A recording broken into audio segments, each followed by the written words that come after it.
तो एक किसान के दिमाग में एक चीज़ आती है कि यार मुझे देसी मुर्गी पालन करना है और सोनाली से स्टार्ट करना है। तो साहब उसने ले लिया 1600 मेल चिक्स सोनाली के और फार्मिंग स्टार्ट करने का सोचा। और एक दिन से 43 दिन तक की कहानी इस वीडियो में लेकर हम हाजिर हैं। नमस्कार दोस्तों, मैं हूं महसूस कुरैशी, मध्य प्रदेश के सिवनी जिले से। आप देख रहे हैं आपका अपना यूट्यूब चैनल देसी मुर्गी पालन। चलिए शुरू करते हैं। इस वीडियो को अंत तक 2 लोग देखेंगे जिन्होंने कभी प्रॉफिट नहीं लिया देसी मुर्गी पालन में, या फार्मिंग कर रहे हैं, करने का सोच रहे हैं और आपको प्रॉफिट नहीं हो रहा है। तो क्यों नहीं हो रहा है, इसकी जड़ तक जानेंगे। तो अभी आपके सामने जो स्क्रीन के सामने फार्म है, इसकी चौड़ाई 30 फीट है, लंबाई 70 फीट है और इसकी ऊंचाई 11 फीट है। ये फार्म है असलम मंसूरी जी, खंडवा मध्य प्रदेश से हैं। इन्होंने ऑनलाइन ट्रेनिंग बैच 11 में ट्रेनिंग ली और एक दिन का सोनाली का मेल 1600 चिक्स खरीद कर फार्मिंग स्टार्ट की और आज 43 दिन का बर्ड हो गया है, जिसका एवरेज वजन 500 ग्राम प्लस की सारी मुर्गी और सारे मुर्गे हैं।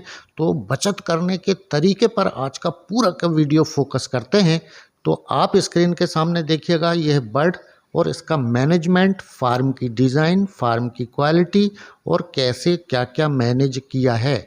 तो मैं आज बचत करने पर ही फोकस करूंगा और आप यकीन जानिए कि आप बचत जितनी ज़्यादा करेंगे, फीड की बचत होगी, प्रॉफिट बढ़ेगा अगर वीडियो में अंत तक बने रहते हैं तो। और एक चीज़ आपको बता दूं कि इस किसान ने पूरी ट्रेनिंग को फॉलो किया है। ट्रेनिंग में फार्म का स्ट्रक्चर कैसा होना चाहिए, दिशा कैसी होना चाहिए, चौड़ाई कैसी होना चाहिए, लंबाई कितनी होना चाहिए, जाली कितनी जगह में लगाएं, तिरपाल कैसे लगाएं और फीडिंग मैनेजमेंट कैसा हो, ब्रीडिंग कैसा करें, कौन सी मुर्गी कहां पर पालें और किस राज्य में कौन सी नस्ल की डिमांड ज़्यादा है, यह सब जानकारी जब कंप्लीट ले ली ट्रेनिंग के द्वारा, उसके बाद इन्होंने फार्म का स्ट्रक्चर ट्रेनिंग पर बताए गए तरीके पर बनाया और फार्मिंग स्टार्ट की।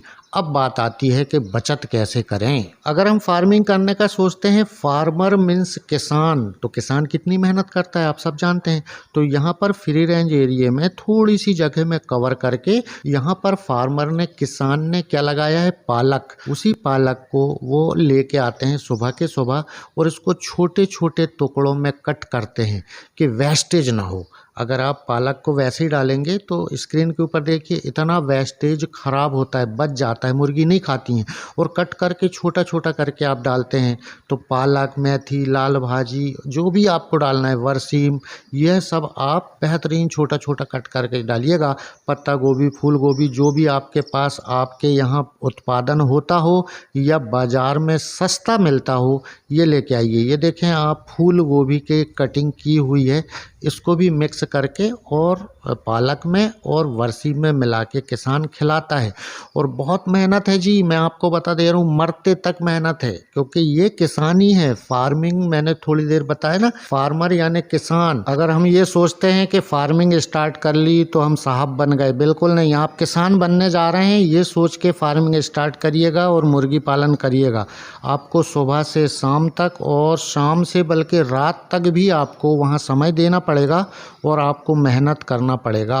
आप स्क्रीन के सामने देखिएगा, बरसीम कट होते हुए, फूल गोभी कट होते हुए, और जब ये सबको काट के इकट्ठा कर लेते हैं तो उसके बाद सभी चीज़ों को मिक्स करना होता है। अगर मिक्स नहीं करेंगे तो क्या नुकसान है, मिक्स नहीं करेंगे तो किसी को फूल गोभी जाएगी और किसी को पत्ता गोभी जाएगी, और मिक्स कर देंगे तो फूल गोभी भी मुर्गियां खा लेंगी, पालक भी जो आपने मिक्स किया हुआ है पालक भी खा लेंगी। तो पालक में आपको पता है बहुत सारा आयरन मिल जाता है। तो मिक्स करना बहुत ज़रूरी है और मिक्स करने का जो तरीका है, पूरा ऐसा मिक्स कर लें कि फूल गोभी अलग ना दिखे, पत्ता गोभी अलग ना दिखे, या आप बरसीम, लाल भाजी, मेथी जो भी मिला रहे हैं वो अलग अलग ना दिखें। पूरी मिक्स कर लीजिएगा, इसका रिज़ल्ट आपको बाद में बहुत अच्छा दिखने वाला है। सारा मिश्रण तैयार हो जाए तो इसको दिन में 12 बजे से 3 बजे के बीच में दीजिएगा। इस समय पानी की रिक्वायरमेंट मुर्गियों को ज़्यादा रहती है और साथ ही हर ग्रीन फॉडर में 90% पानी भी होता है। तो अगर वो डायरेक्ट पानी पीना पसंद नहीं है तो उन्होंने ग्रीन फॉडर भी खा लिया, तो 90% पानी उनके शरीर में चला गया और 10% हर ग्रीन फॉडर में ड्राई मैटर होता है, यानी शुष्क घटक कहेंगे उसको, वो होता है।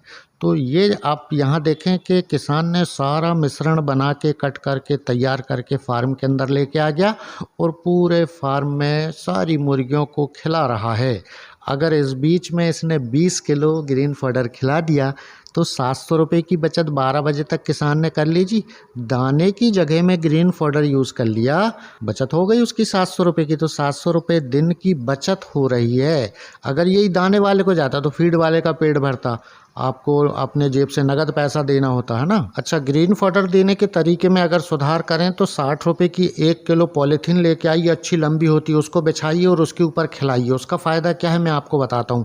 अगर हम फेंक के फ्री रेंज एरिया में फार्म के अंदर ग्रीन फॉडर देते हैं तो मुर्गियाँ गंदा पैर ग्रीन फॉडर के ऊपर रखती हैं जो कट करके आपने दिया है, और दूसरी मुर्गी उसी टुकड़े को खा लेती है, तो पैर की गंदगी मुर्गियों के मुँह में जाती है।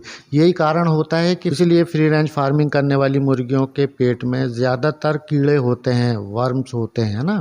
तो वापस आ जाते हैं उसी टॉपिक पर। तो सारा ग्रीन फॉडर जब मुर्गियों को खिला दिया जाता है तो उस समय फार्म का दरवाज़ा खुला रखते हैं कि जिसका दिल करे बाहर जाने का तो बाहर चली जाए, जिसका दिल करे अंदर ग्रीन फॉडर खाने का तो ग्रीन फॉडर खाए।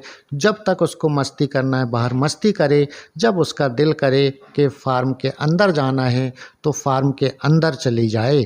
अब कहानी यहाँ पर स्टार्ट होती है कि जब बहुत तेज़ गर्मी होती है उस समय डस्ट भी ज़्यादा उड़ती है और बहुत सारी बीमारी डस्ट के कारण ही उत्पन्न होती हैं। तो फार्म को बीच में दोपहर के समय आपको ऐसा लगे कि बहुत डस्ट उड़ रही है तो आप डस्ट से मुर्गियों को बचाने के लिए और फार्म को ठंडा रखने के लिए, दोनों काम करने के लिए आप ठंडा पानी 15 लीटर भरिए ये एग्रीकल्चर में यूज़ होने वाले स्प्रे पंप में और पूरे फार्म में आप स्प्रे कर दीजिएगा।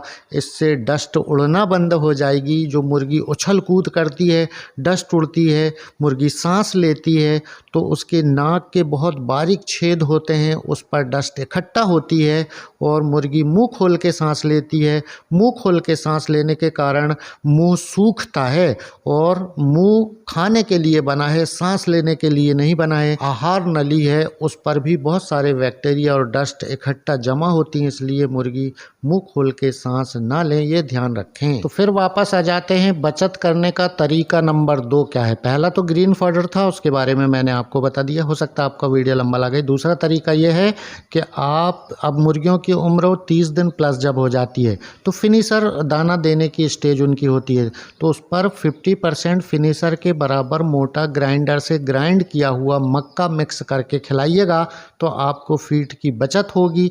जितना फीड पर बचाएंगे, क्योंकि फीड ही जान है मुर्गी की।